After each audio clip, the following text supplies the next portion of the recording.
Magandang araw mga ka-Tannerds. Introduce po namin itong bago naming product. Ito yung Tannerds Backhorn. 30 watts po siya. And then malakas siya. May 10 na laman po ito ng mga tunog. Magsasawa po kayo sa pag-select po dito. And then may feature siya na priority selector. Ibig sabihin pwede mong i-select kung anong song ang gusto mong mauna. O pangalawa, ganon. Pangatlo. And then meron din siyang mode 1, mode 2, and then meron siyang disable, enable first. Mamaya i-demo po natin yan kung ano yung mga features na yan. Maliban po dyan, meron din siyang disco light. So habang nagtumutong yung backhorn nyo, pwede nyong i-connect ito sa LED light and then kusa po siyang mag-disco light sangayon sa beat ng music. So sa ngayon po, i-demo po natin yung backhorn na ito. Gumawa lang po tayo ng kunyaring atras po na ganun yung may switches po ng atras. Kinopya natin yung switch ng atras. And then sa ngayon po naka mode 2 siya and then naka enable first. Ano po itong settings na ito? Meaning, pag naka mode 2, pwede nyong gamitin itong gear stick na mag-select ng gusto niyo na music para sa backhorn. At may 10 po yan. Mako-call up nyo ang bawat music na yan sa pamamagitan ng pag-click nito. So, kunyari, demo po natin, no? Ay, demo po natin yung una. Kunyari, yung una. Naka-enable first siya, kaya tutunog po yung una na tunog. Ayan. Yung una pala, naka-settings tayo sa beep-beep. Yung beep-beep po yung priority natin na sinelect. Ngayon, kung ayaw mo yung beep-beep, pwede mong i-call up yung susunod sa beep-beep na song sa pamamagitan ng pag-click din itong gear stick mo ng 2 beses. 1, 2. Ayan, yung coffin dance. So, makikita po natin na nako-call up natin yung music sa pamamagitan ng bilang ng engage o pag-click sa gear stick. Okay, cut na natin, mahaba po yan. So, meron din po, ano naman kaya yung pangatlo? 3 click lang din sa gear stick natin. 1, 2, 3. Ayan, makita natin kung saan yung sinelect yung number 3 na music po sa listahan natin. Ito yung James Bond theme. Yung pang-apat, pwede rin. 1, 2, 3, 4.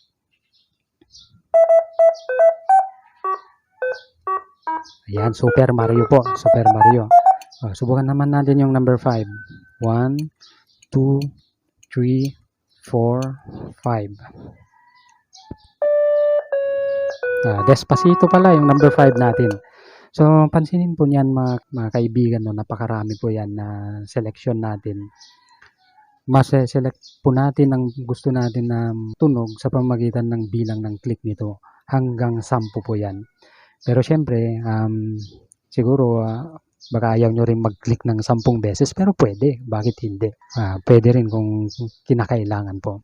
Pero ang kagandahan po nito, imbes na mag-click ka ng 10 beses na yan, pwede mo nung i-select yung gusto mo lang na priority.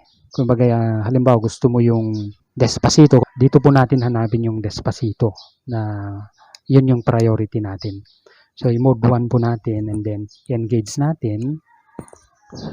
So, pansin nyo, nasa beep-beep siya, no? Ayan.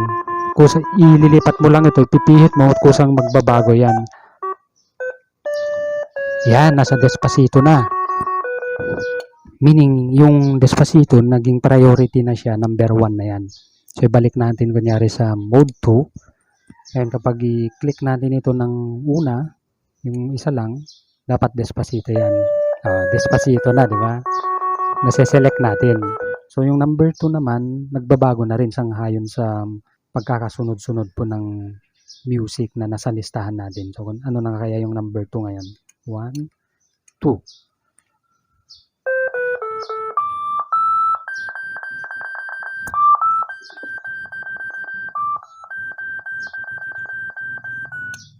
Yan, baby shark po pala. Ayan, so yan po yung mode 2 mga ka-Tannerds, ano. Ang mode 1, ito po yung normal na settings ng mga backhorn. Ito yung mga nabibili natin sa merkado po, ano. Kapag nilagay natin sa mode 1, Ito pa yung tipo na pag-engage mo ng gear stick ay tutunog na agad at hindi yan nagbabago yung tunog. Hindi mo magagamit dito yung click ng gear stick. Yan po yung mode 1. So tingnan natin, wala, hindi nagbago. Kahit ilang click ka, ganun pa rin yung Despacito pa rin kasi nasa mode 1 tayo. So kung gusto niyo yung ganung option na mode 1, i-settings nyo lang siya itong mode selector na ganun. So balik po tayo sa mode 2. Mayroon pang isang feature itong mode 2. At ito po yung tinatawag na enable first, disable first. So sa settings natin ngayon, naka-enable. Ibig sabihin pag enable, pag click mo ng gear stick, tutunog agad yan. Yan. Ngayon, may mga pagkakataon siyempre na ayaw mo na mag-ingay habang umatras. Ito po yung gamit nitong disable first. So, i-click natin yung disable first. Ayan, naka-disable first na siya. Kaya kapag i-engage na natin sa unang click itong gear stick natin, pansinin natin walang tutunog. Napakahalaga po ito kapag ayaw natin mag-quote ng attention, mag-ingay, gabi, dadaan tayo, atras tayo paparking, ayaw natin makapanggising sa mga natutulog, o di kaya may LTO, ayaw natin mag-quote sila ng attention na nagpapatunog tayo. Yan, naka-disable first dapat yung settings natin. At yung tunog ay mako-call up mo naman sa pangalawang click. Pangalawa, pangatlo, pang-apat, hanggang pang-10. So, yung una lang talaga ang na-disable. So, subukan natin ulit. Yung una, naka-disable. Wala. Wala kang maririnig na tunog. Ngayon, yung pangalawa, meron na. 1, 2. Yan, baby shark. Yun po yung features nito, itong backhorn na ito. Napakarami po siyang features. Sulit na po kayo dito. Meron siyang 10 na patunog at pwede mong i-call up sa pamamagitan ng gear stick click.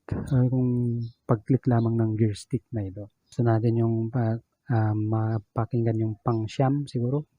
1, 2, 3, 4, 5, 6, 7, 8, 9. Yan. Yan. Yan, coffin dance po yung number 9. So, ganun po itong features nito.